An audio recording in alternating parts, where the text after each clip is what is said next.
nagagalak uli dahil nakasama ko yung mga pinagpala, nakaranas ng biyaya at patuloy na binibigyan ng Diyos habang tayo'y nabubuhay.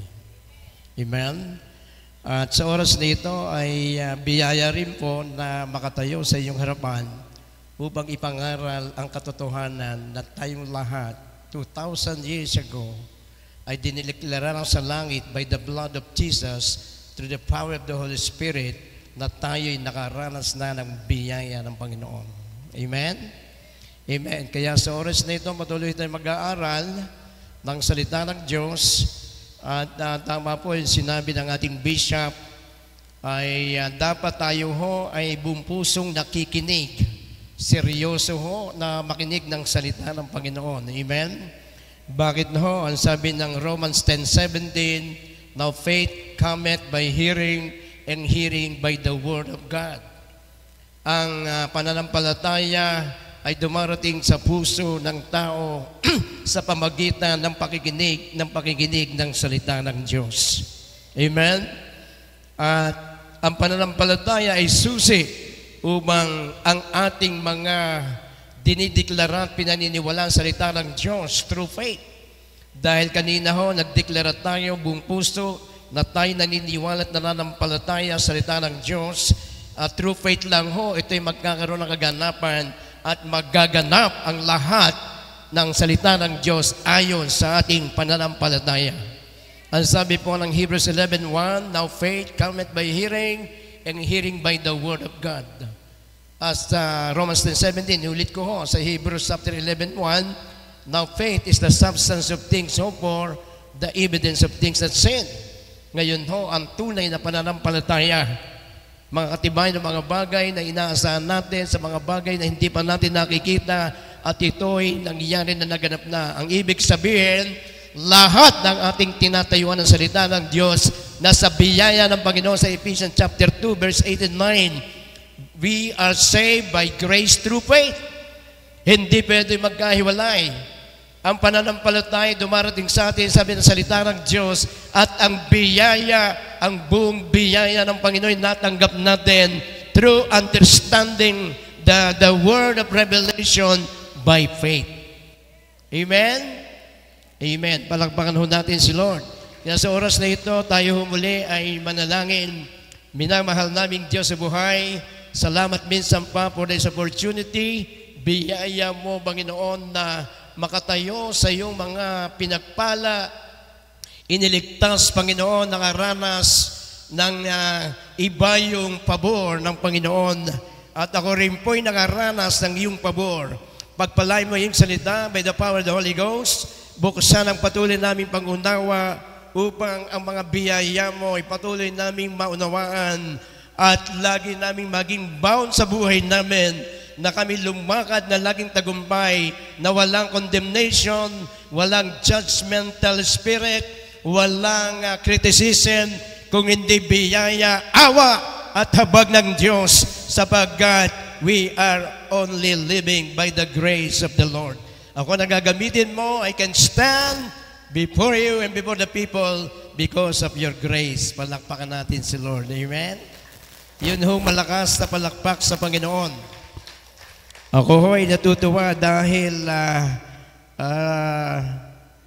ito ho ay malaking opportunity. Basahin po natin ang ating Bible dito po sa Praise the Lord. Hallelujah.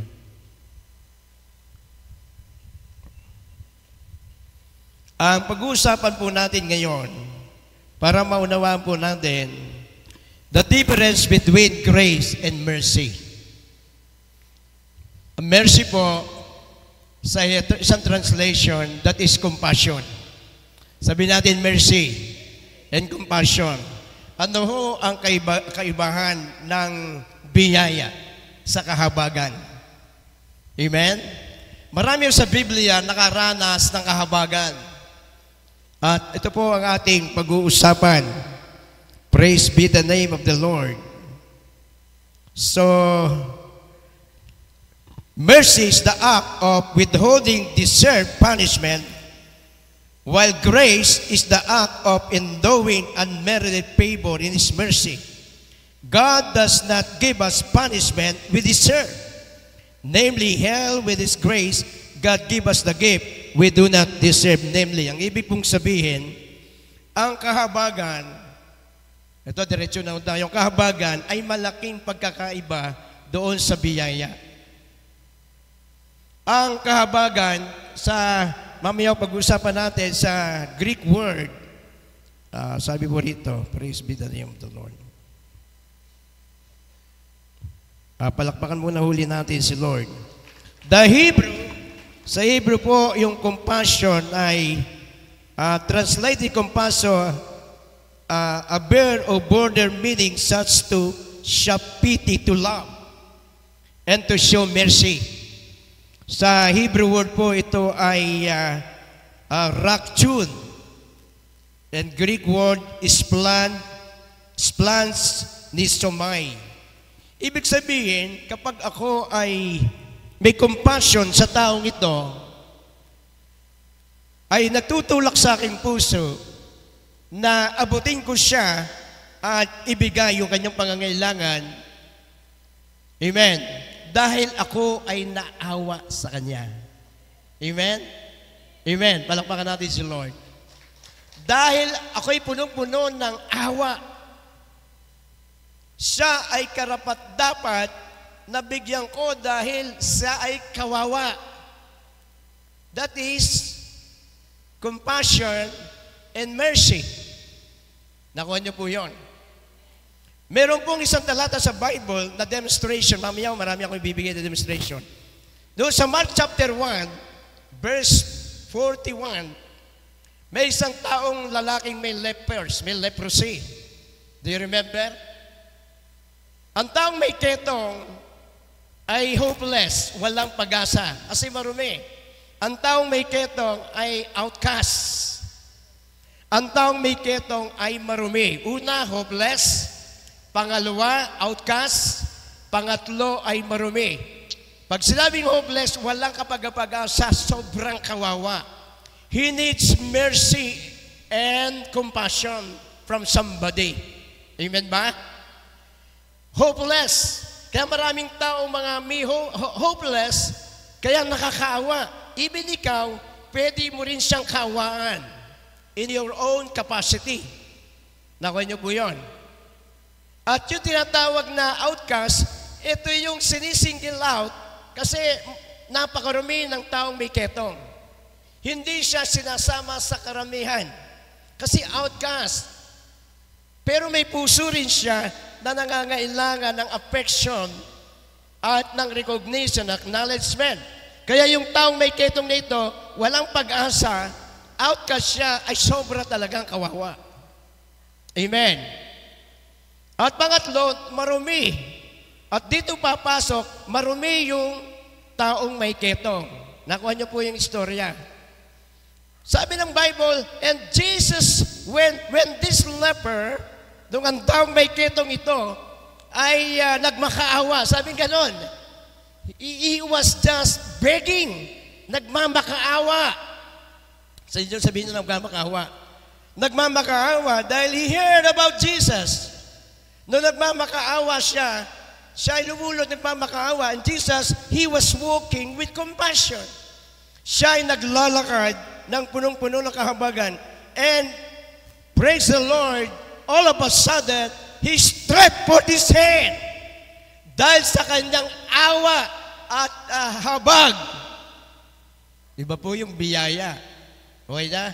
Kasi ang biyaya, they don't deserve. Nakuha niyo ba yun? They don't deserve, but they will receive blessing. Nakuha niyo ba? Amen. Nakuha niyo po yun? So, ibig sabihin, he was walked with compassion. And suddenly, these lepers received the touch of Jesus because Jesus Christ is a compassionate God. Palakpakan natin si Lord. Unlike, ito po, praise the Lord. Ang sabi rin dito,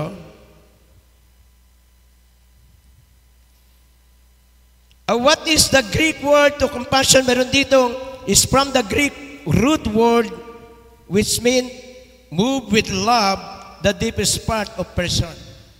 Yung maawa ka at talagang magtutulak na malinis ang tao. While the Greek meaning of the word grace, basically definition, the Greek word for grace is charis. Sabihin natin charis.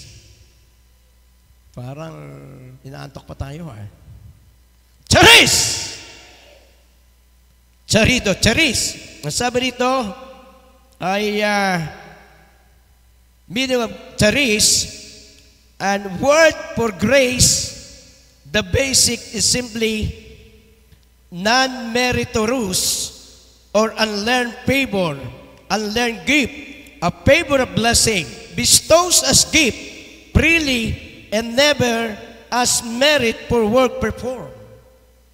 Ito yung hindi humihingi.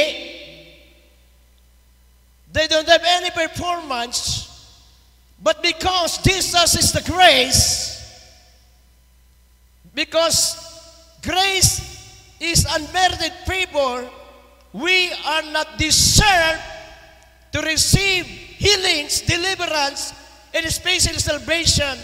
But because of God's grace, ang sabi ng Hebrew, God has given us the access to come boldly unto the throne of grace. Sabi niya, throne of grace. In other words, the grace is in the throne.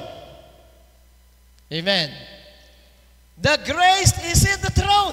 Sabi niya, God has given us an access to come boldly unto the throne of grace to obtain mercy.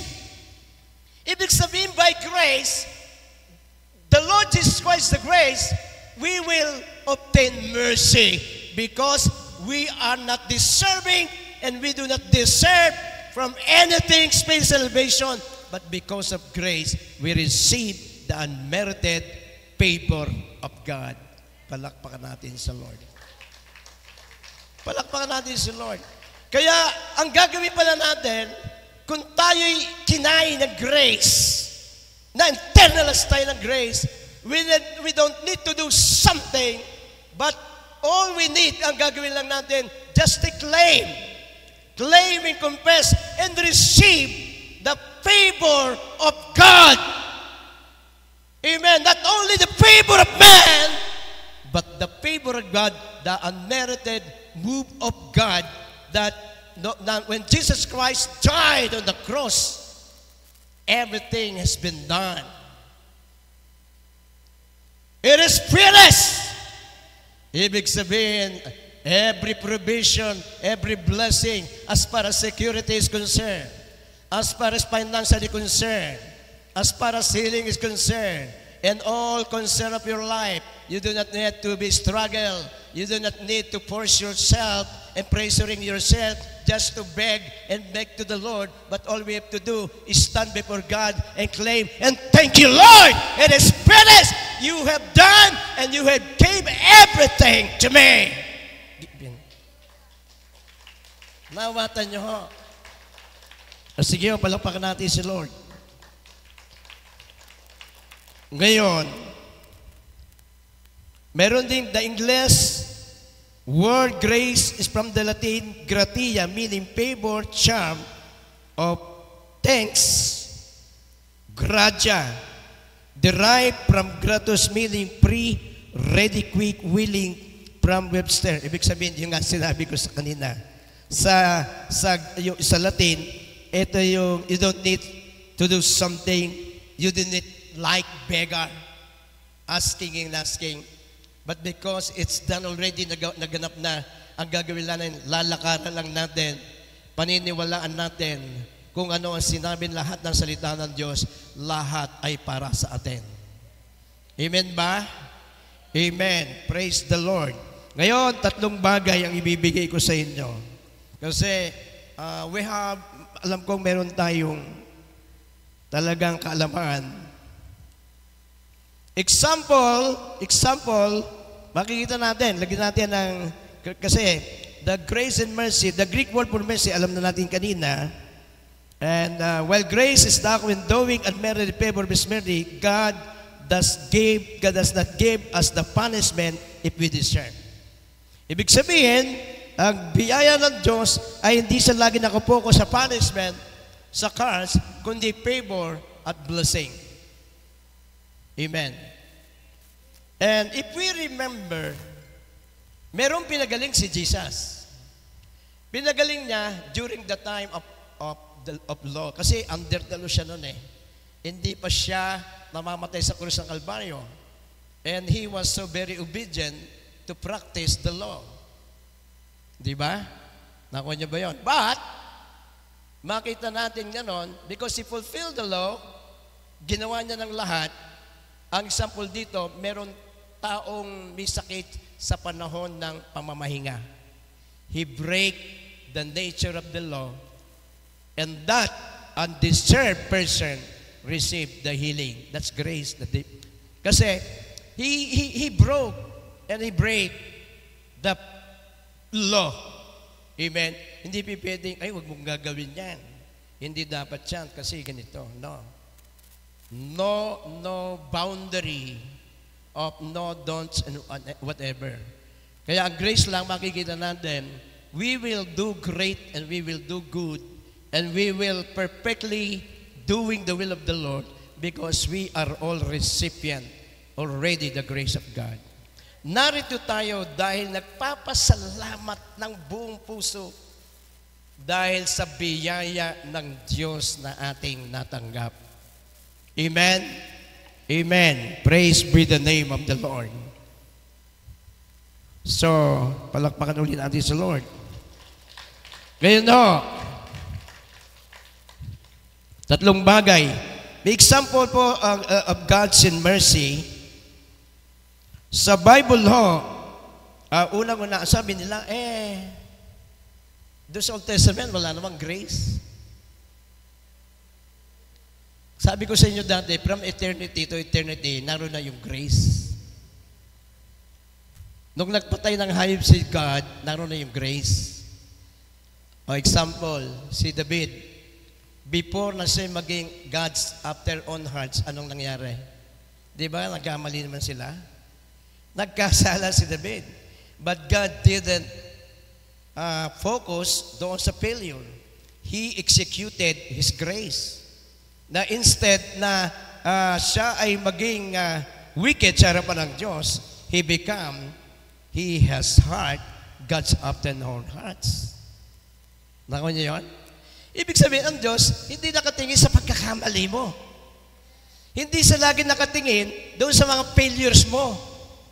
Hindi siya mabibase at i-recognize na magnify yung mga mali mo nung mga nakaraan o yung mga bagay na nangyayari.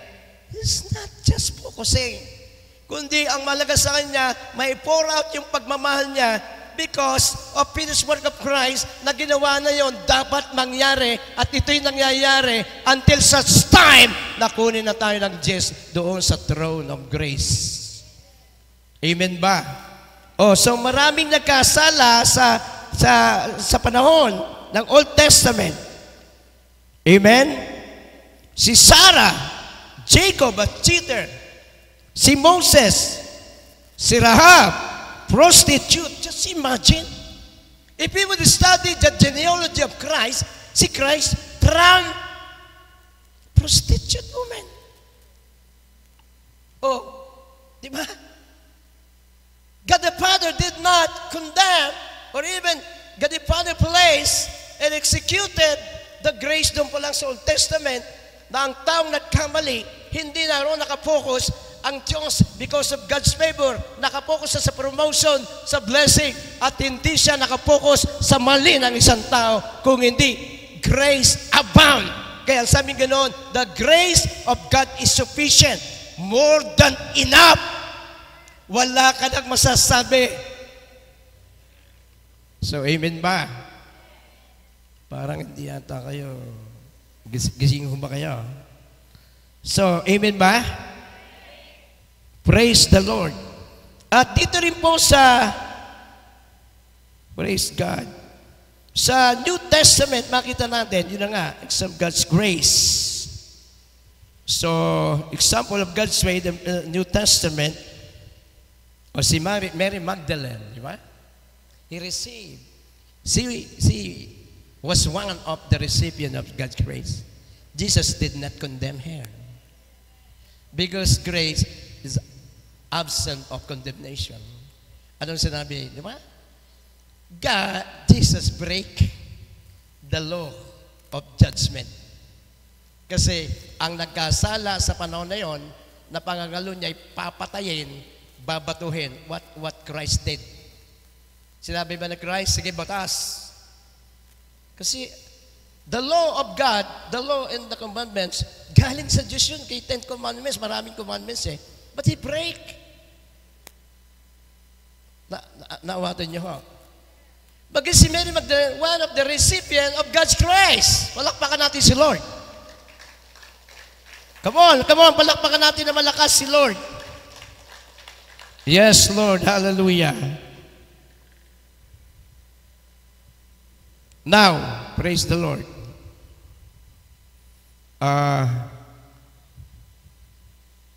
Grace.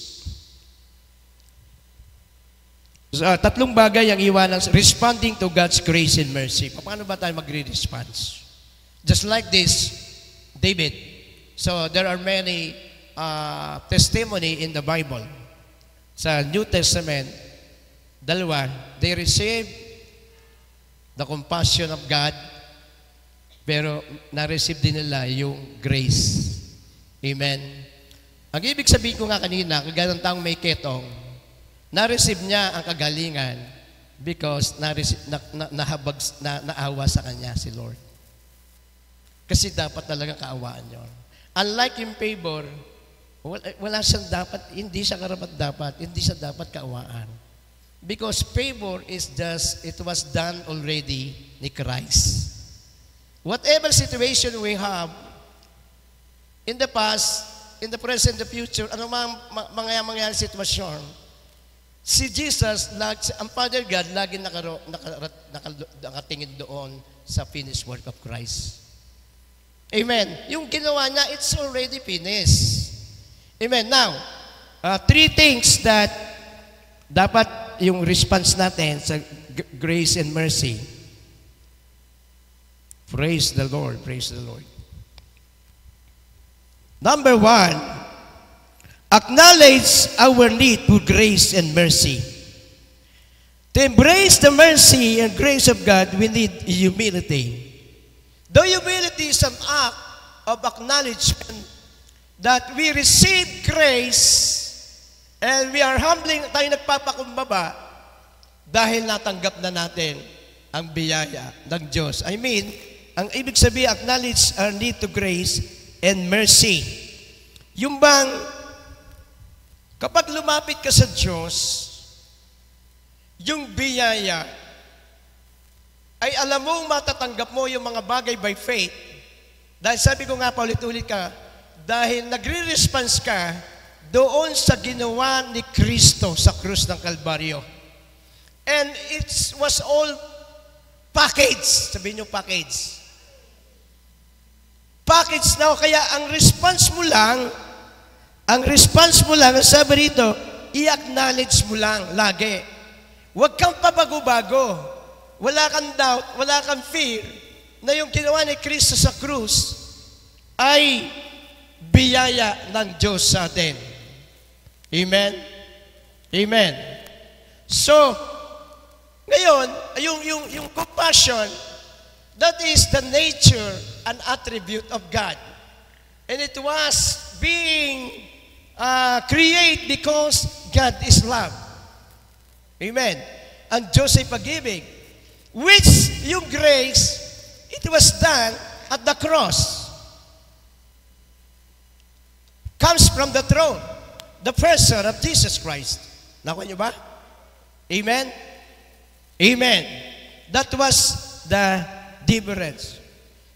We will receive the compassion and mercy of God. Amen. At yon ay nature ng Panginoon because He is a God of love. And of course, because He is the God of love, kagaya ng yung babaeng Mark chapter 5 verse 25, when she heard about Jesus, nag-execute ang yung faith niya. Ang sabi niya, mahipo ko lamang sa laylayan si Jesus ang igagaling. At the same day, Jesus Christ, because He is a compassionate God, at remember, makinig kayong lahat, Jesus Christ has not already, hindi pa niya yung finished work of Christ. Nako niya yung sequence. That is the compassion of Jesus. So yung grace, bagat eternity, but yung execution of Jesus during the time in the earthly ministry. Nako niyo ba yun? They receive the deliverance, they receive healing, because God is a God of love, and He executed the love because one of the attribute of God is love. That's why they receive miracle. And then when Jesus Christ died, nauna. Di ba? Nauna yung compassion na, pero in eternity, naroon yung grace, at doon nagkaroon ng divine fulfillment, yung Diyos, yung personality, when Jesus Christ died. Because tayo na hindi karapat-dapat, siya na walang kasalanan, naging kasalanan, upang ang lahat ng tao nag-asala ay maging matuwid sa harapan ng Diyos. Ang sabi ng 2 Corinthians chapter 5 verse 21, ikaw na makasalanan ay naging matuwid, hindi dahil sa reliyon, hindi dahil sa namang sekta, kundi sa pananampalataya, dahil ang Diyos ay pag-ibig. At nangyari yun nung si Jesus ay namatay sa krus ng Kalbaryo, dahil ang kanyang dinala ay ang kasalanan mo at kasalanan ko. At dahil namatay si Kristo sa krus, nagkaroon ng finished work of Christ, naging narapat tayong tawaging makatwiran at matuwid. At tayong lahat nang tumanggap kay Jesus ay nakaranas na ng biyaya, at ang biyaya nagtutulak yon na para lalo tayong malakad sa katwiran. Subalit tayo ngayon ay ginawa ng matuwid ni Jesus Christ. Amen? So they received healing and deliverance before Christ's death. And after Christ's death, grace have been executed. Na-execute na ron. Until now, we are under grace. And grace is not only dispensation, but it's the personality of Jesus, because Jesus is in the throne. Amen. Second, accept God's grace and mercy. There is a deep desire in humanity for freedom. Ito maganda. Naturally, people are happy when receiving something good. Di ba? Masaya ka dahil sa habag sayo ng tao, nagpasalamat ka. With something good, for example, who does not like free food? Sino bang may gusto ng libreng pagkain? Taas ang kamay. Parang nahiya pa. Kanya dito, nahiya pa raw. Amen. Who does not like? And otherwise are reluctant to pay or sacrifice. The good news is that God has offered His mercy and grace for free. The Son of God is done for our behalf, all that we need for our salvation. Ibig sabihin, as far as yung package, yung sanctification, yung redemption, yung regeneration. Are you believing that? Amen? Regeneration, sanctification, and redemption. Ito tinatawag na soteriology about salvation. Nakapaloob sa biyaya ng Diyos. You don't need to pay the food because bago ka palang umupo, binayaran na sa kasera ng Jollibee, gagawin mo, kakain ka na lang. E samantalang yung compassion, parang merong taong grasa sa labas, halika. Halika rito, pasok ka, nakawawa ka naman because you have a big heart and compassion. Halika rito, upo ka dyan, ako magbabayad. Pero ang pabor, hindi ka na nagbayad ng kinain mo sa Jollibee. Eh, huwag niyo naman gagawin yan mamaya. And just to accept the provision of God's Christ. Minsan, di ba, kinikriticize to, hindi, you don't need something to do. Yes! But you're doing something, gumagawa ka, because you are actualizing yung favor at provision ng Diyos, natanggap mo na, ina-actualize mo na yun, lumalakad ka na lang sa katwiran at biyaya ng Panginoon. So, palakpakan natin si Lord. Accept God's grace. The good news is that God is over us, sabi dito. The Son of God is done to our behalf. Our salvation, Romans chapter 6, verse 23. We are saved not because we are good, but all because God is good. He has paid all the necessary payment for our salvation. Repeat and repeat and repeat. The blood of Jesus was shed for the ransom and payment of all our debt to God. Name it. Amen. Moreover, God knows that not only do we love something free, we also love something new. Thanks be to God, through the death and the resurrection of Jesus Christ, we are given a new holy life. Ang sabi ng, basahin natin 1 Peter 1:3 to 2 Timothy 1:3 and 8, great privilege to live to Him. As we walk in His way, we will continue to experience grace and glory. Psalm 84 verse 11, 2 Corinthians 5:15, and find our time of need. So that's the una, acknowledge, accept, tanggapin na lang natin. And last, know our identity in Christ. No identity. Sorry natin. Ulitin ko. Meron tinatawag na identity crisis. Sabihin nyo, identity crisis. Kaya nga, kapag sinasabi ni Bishop dito, shall we say, I am Son of God. I am ambassador of God. I am soldiers of the Lord. So, as far as grace is concerned, ang sabi rito, dapat we should know our identity. Amen? Ano ba yung identity na to? Praise the Lord. Know our identity in Christ and serious love with Him. We were once children of wrath because of our sin. Noong una, nung hindi pa tayo nakakilala kay Jesus, we are under the curse and the wrath of God. Amen?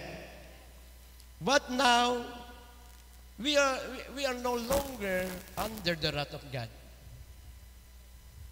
Kasi noon sa mga teaching natin, ako, kapag ginawa mo yan, you will experience the wrath of God. Baka dumating ang Panginoon. Di ba? Ay bigla-bigla ka, mapunta ka sa impyerno. You know, sometimes, and usually, eliminated na yung word na hell. Amen. Because those recipient of God's grace, hell has no more place in our tongue and even our thought. Only heaven and eternal life yung ating ina-apply at ini-exhort sa mga tao. That's why once you preach the gospel, you should preach the favor and the grace of God. So sometimes the people will be getting fear. Natatakot sila because sa halip na grasya ang ibaba sa kanila at lumapit sa Diyos, ang maraming mga evangelists, they always preach hell. Amen. Tayo sa biyaya ng Diyos, we know that, alam natin yan. But we are not magnifying hell because we are all recipient of God's favor. We have the assurance of salvation. Pagdating ni Lord, haharap na lang tayo sa Kanya, not to be judged, just to go and under for the separation between wicked and evil between hell and heaven, tayo nakaranas ng favor, we will definitely judge according to the grace of God, not according to our works. And because God will judge us based on according the finished work of Christ, we will definitely go and enjoy heaven in eternity. No doubt. So ngayon, ang identity natin, praise the Lord. So dapat alam natin yan. Amen? So, praise be the name of the Lord. So, yon ang mga gusto ko lang i-share. And know our identity. And as His children, we should be grateful that our Father is full of grace and truth. Yung acknowledgement o yung identity, number one. God made us spirit of adoption, alam naman natin. At we are grafted already doon sa mga ligtas ng Panginoon. Huwag natin tatandaan, and don't forget that wherever we go, saan man tayo magpunta, anumang gawin natin, tayo ay anak ng Diyos. That sometimes we forget that identity. Minsan nagkamali tayo, like the prodigal son. When the prodigal son, yung kanyang bunso ay naglayas, his father executed his grace na hindi kinondemn ng father yung kanyang youngest son because anumang mangyari sa niya yun. Maybe as far as relationship is concerned, hindi ito nawawala.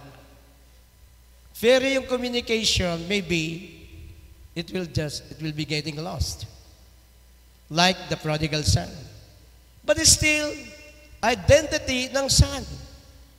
Kaya lumayas man yung son, he is still son. The father still is father. Amen.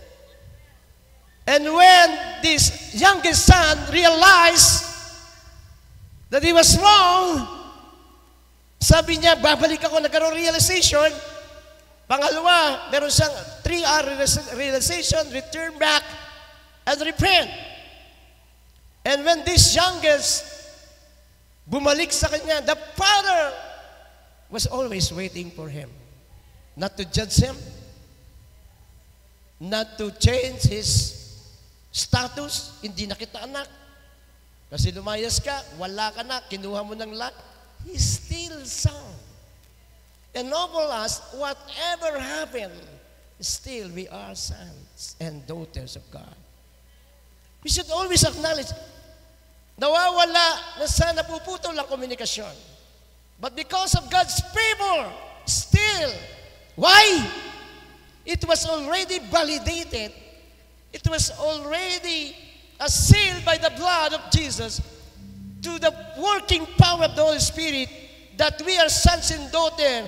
Anumang mangyari, paikot-ikot man ang mundo, the Lord will never judge us. Hindi iba. We are not under the judgment. And the Lord always waiting for us and always embracing. Kaya sabi niya sa lepers, walk with compassion, step forth. Pero naroon naman din ang grace. Sa mga kapatid, that's how we respond the grace. Ano pa ba?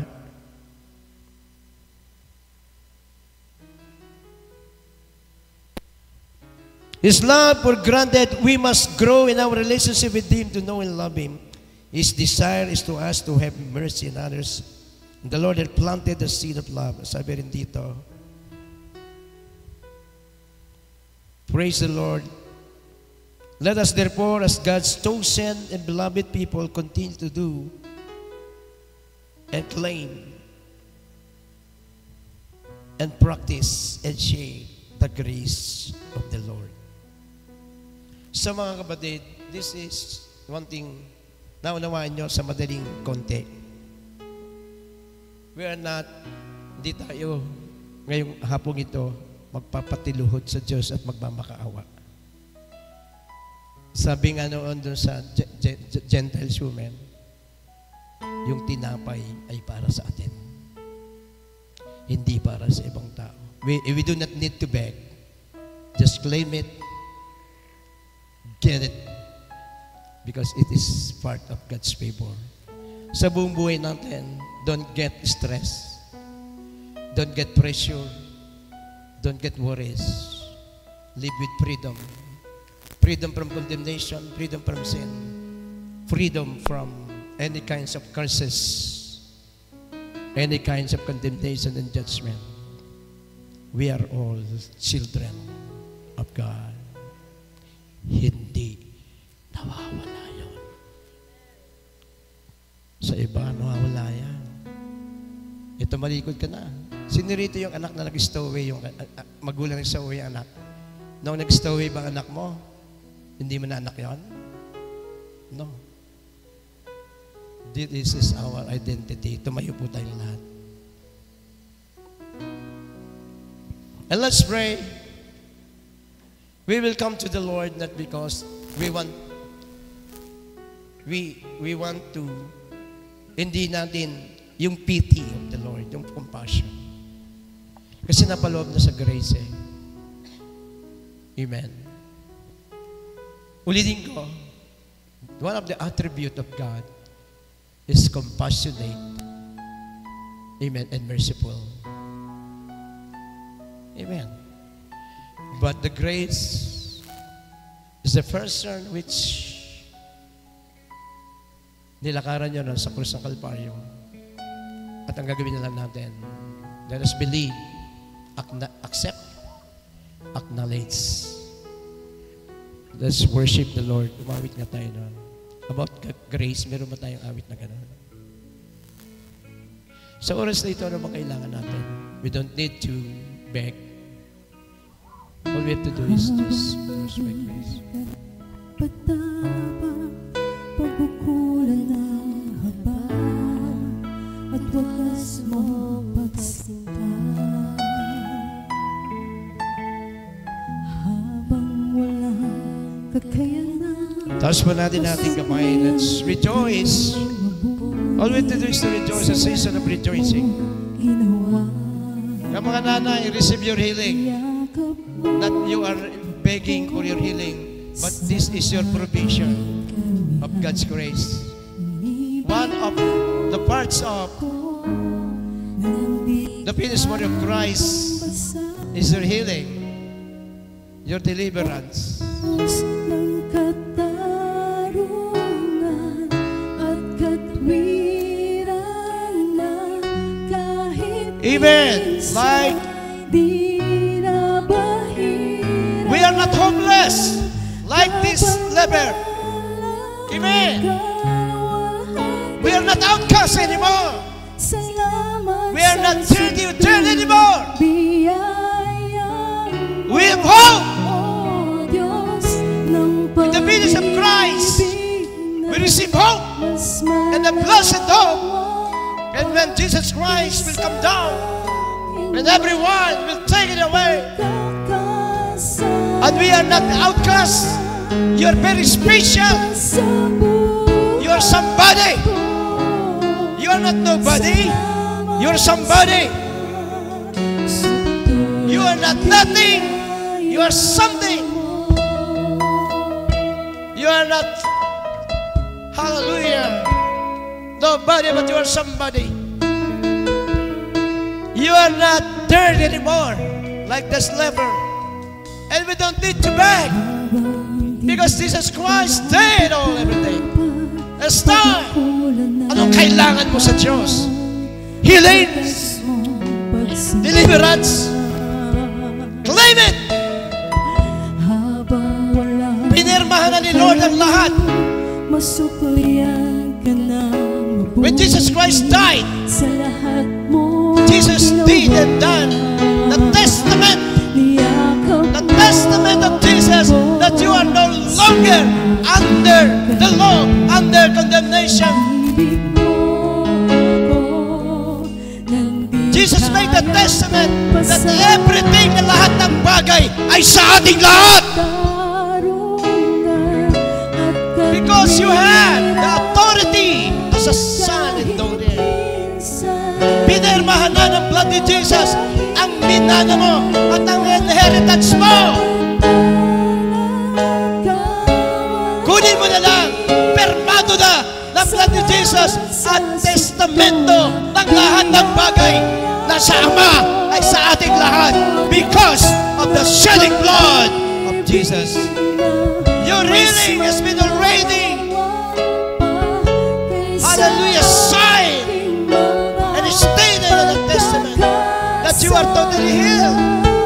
Lahat ng provision mo, it was already sealed, validated, signed by the Father through the blood of Jesus, by the power of the Holy Ghost. My son, Jesus said, you are no longer slave, but you are my friend. You are no longer slave. You are my friend. You are my son. Enjoy the favor of God. Huwag kayong mabalisa. Huwag kayong magamba, matakot na ang buhay nyo'y kukunin na ng Diyos. May sakit karamdaman, huwag kayong matakot. Pinirmahan na ni Jesus sa kanyang last testamento na sa kanyang mga landay pinagaling na receive. Kahirapan, sinelyo na sa last testament of Christ na kanyang blood in Jesus. And even your pardon, your freedom, na dati nakakulong ka sa kasalanan, nakakulong ka sa worries, nakakulong ka sa struggle and praises and fear. When Jesus Christ died and went to the Father, ang testament niya, pinalaya ka from the prison of sin, from the prison of poverty, from the prison of worries, from the prison of struggles. And you are no longer in the jail which is your slave. You are really, hallelujah, and free.